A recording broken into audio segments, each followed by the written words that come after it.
You know, there's a lot of decluttering advice out there, so much so that it can be difficult and even overwhelming trying to sift through and listen to or read about it all. So today I'm giving you the quick rundown on all of the top tips from the pros. I thought it might be nice to have all of this great expert advice in one place so that you can do some comparison between the techniques and decide for yourself if there are any that you want to learn more about or implement in your own life. This collection of advice includes little things that you can do to test out decluttering, all the way to the other side of the spectrum where you're decluttering your entire house.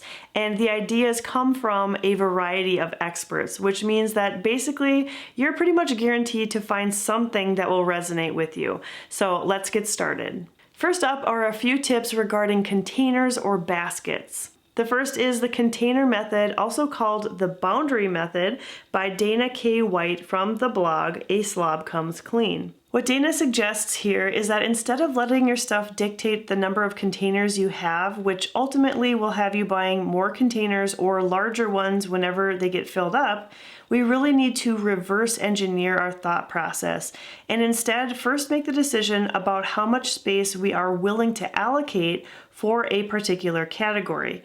We then set that boundary, which may be a basket, storage container, a shelf, a small closet, etc., and then use it as the limit to keep things in check. She likes to say that we should make the boundary the bad guy. If it doesn't fit in the physical space that you have allocated, sorry, the boundary says it needs to go. As an example, if you designate a drawer for socks and undergarments, that is the physical space that you have to work with. And when it's full, you can add no more. Things should fit in there comfortably without being shoved in. This concept is really easy to implement and try out. Next, we have the fill a basket technique. This is kind of a strategy. I'm not totally sure who came up with it to begin with. Probably somebody way back in the olden days that's not going to be getting credit. But basically, this is when you know you have clutter, but you don't have the time or energy to systematically go through each and every space thoroughly. You just grab a basket and set out on a hunt around your home, adding in the clutter items as you find them. When the basket is full, you just stop for the day. And you can repeat this process for multiple days in a row, or maybe just a certain day of each month. Eventually, it will become more difficult to fill that basket, and at that point, you should recognize you probably need to do a more thorough, deep decluttering where you're moving past the surface level items and going into the backs of cabinets and closets and things like that, the places where you have stuff that was forgotten about. And then there is the basket method or Sunday basket, which was promoted by Lisa Woodruff of Organized 365. This is a concept that is worth a try if you struggle with paper clutter in particular. The idea is that you would find yourself a basket where you could collect loose papers, mail, and tasks that need to be dealt with, and then set aside a scheduled time each week to do so. Lisa suggests Sundays, but really it could be any day of the week as long as it's done routinely. Cassandra, or Cass, from the blog and YouTube channel Clutterbug, suggests that you know your clutter style. Essentially, this approach will have you working through a series of questions so that you can determine what type of organizer that you are, and they all come with really fun bug names. For example, if you are someone who likes to have everything very highly structured, labeled, visually perfectly in place, you would be categorized as a B. And there are 3 other types that are ladybug, cricket, and butterfly. The unique part about this advice is that it is more highly individualized, and once you recognize how you like to organize things, you can adapt your decluttering approach to work with it. And it's likely that you'll be more apt to keep on top of the clutter if you use a system that makes the most sense to you. So it's definitely worth the time to take that short quiz, in my opinion. The Konmari method of decluttering is something that was developed by Marie Kondo, a Japanese organizer who, by her own admission, is not a minimalist. This is a strategic process of decluttering which follows a very strict flow. 5 distinct categories: clothes, books, paperwork, kimono, sentimental, should be gone through and decluttered in that order. Starting with clothes, a person is asked to bring every clothing item into one space to see the sheer volume of that category. And then, one piece at a time, the items will be handled and a question will be asked of it. Does this spark joy? If it does, you keep it. If it doesn't, it's thanked for its service and set aside to be donated or thrown. Although this technique may take a long time, it is quite thorough and ensures that every item is gone through. Another culturally specific decluttering technique that was started as common practice in Sweden and introduced to the world by Margareta Magnusson is Swedish death cleaning. I know the name sounds a bit harsh, but really it is a beautiful thing. The entire premise is that while you are healthy and able to do so, you should declutter all of the excess from your life. This not only will aid in living very simply when times get a bit more challenging with age, but also will be a blessing to your loved ones when you do pass away, allowing them to grieve without the burden of sifting through your belongings. I think of it as a gift to yourself and your loved ones to declutter in this way. A duo that is no stranger to modern-day minimalism is Joshua Fields Milburn and Ryan Nicodemus, otherwise known as the Minimalists.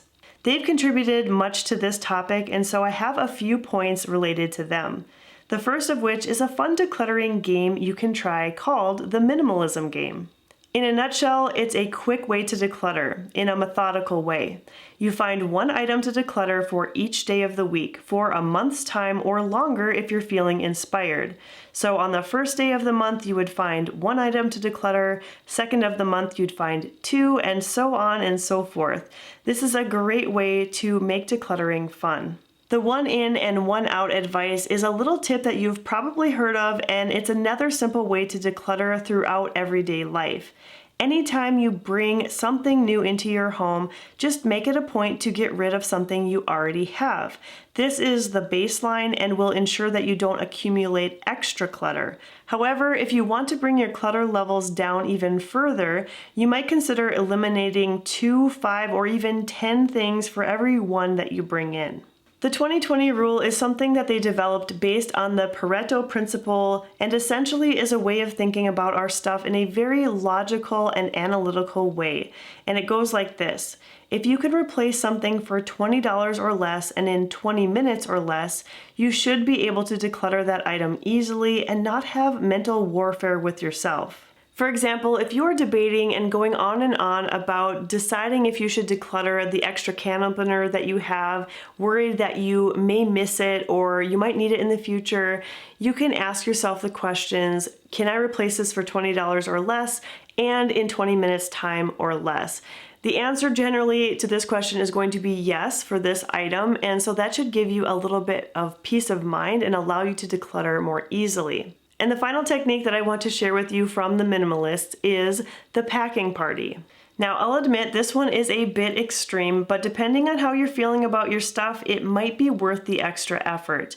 Basically, you're going to pretend like you're moving. Ask your friends and loved ones to help you pack up and make an event of it. We all know that moving is a major hassle, and at no time do you realize just how much you possess as when you move. And once everything is boxed up and labeled based on room or category, you can do some unpacking then. The caveat is you can only unpack what you are actually using. So if you need a toothbrush that night, go and unpack it. If you need clothes for work the next day, you can go and retrieve them too. Live like this for a preset amount of time, maybe up to a month, and it might be a pretty eye-opening experience for you.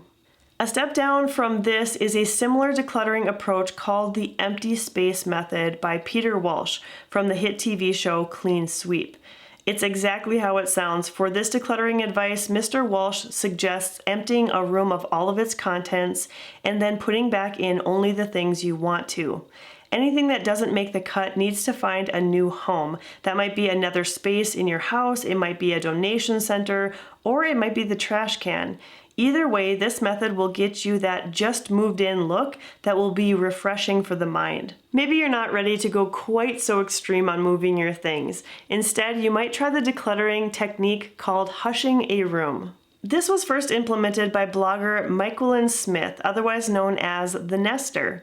In this practice, instead of removing everything from a space, you would focus on removing the unnecessary items and visual clutter from the room to intentionally make it more serene and peaceful.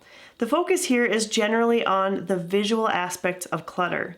Give the space a deep clean, let it breathe, and live with it like that for a while, maybe a week or more, before bringing things back in with intentionality. You may find that you really don't want that large art piece or TV in the room after all. This list definitely needs to include the ever-popular minimal mom. Dawn is just so approachable and shows that living a simple life is definitely doable for the average person. I would say that Dawn's approach to decluttering is best described as practical. Decluttering. Essentially, she recommends more of a feel-it-out approach. If you feel like your space is giving you anxiety or stress, it probably means you're trying to manage too much inventory. She suggests that you do a constant, natural monitoring and evaluation of your belongings and ask yourself what value you're getting from them. Do a bit of decluttering, develop some systems that work for you and your household, live in your spaces, and then do it all over again. Just work it in as a regular part of life. No fuss, no gimmicks, just straightforward. Next, I want to talk about the capsule clothing approach, or Project 333. Back in 2010, Courtney Carver did a little experiment to see if her coworkers would notice that she was wearing the same clothing items over and over again. They didn't. That caused her to develop what eventually became popular as the capsule wardrobe. And since then, she has been encouraging people to choose 33 clothing items to wear for 3 months' time, which allows some flexibility in a wardrobe to handle the various seasonal weather conditions. So 33 items for 3 months, hence the Project 333 challenge. Give it a try and you might be shocked at how easy it is to get dressed in the morning. Joshua Becker of Becoming Minimalist developed the 12-12-12 method. This one is another simple approach involving numbers. If you feel that clutter has crept in and you want to reduce it a bit, just choose 12 things to throw, 12 to donate, and 12 to return to the right spot in your home.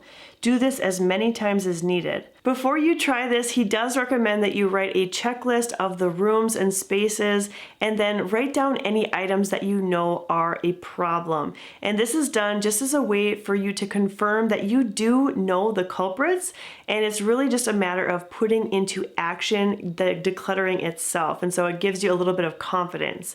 And the last thing that I want to talk about today is another list, but it's a different type of list, the Legacy List by Matt Paxton. Now, this is primarily for sentimental items, and it follows a similar technique of writing the things down that you know about.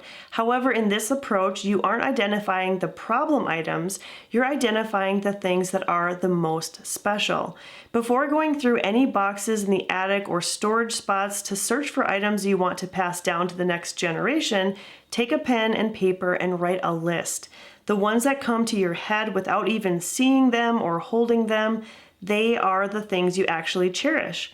Identify these treasures, find them, and set them aside, and in the process, you're likely to recognize that everything else is probably just filler. I'd say that all of this decluttering advice should give you plenty to think about. I do have more detailed, in-depth videos about each of the topics that I discussed, and I will have those linked down below in the description box if you'd like to check them out. I also highly encourage you to go directly to the websites, blogs, or YouTube channels of the people that I mentioned for even more information.